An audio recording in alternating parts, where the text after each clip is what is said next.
தேவன் மாறாதவர், ஆதலால் அவருடைய அன்பு மாறாது. ஆமென்.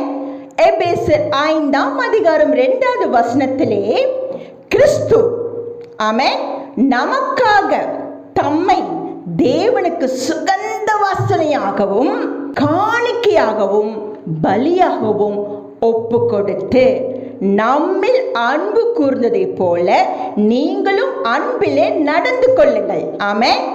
வேதம் சொல்லுகிறது தேவனிடத்தில் நடந்து கொள்ள வேண்டும். எப்படி? அன்பிலே. எல்லோரும் தேவனிடத்தில் அன்பு கூறுகிறோம், அது உண்மை. ஆனால் வேதம் சொல்லுகிறது நாம் நம்முடைய ஆவி, ஆத்மா, சரீரம் தேவனுடைய கரத்திலே ஒப்பு கொடுக்க வேண்டும்.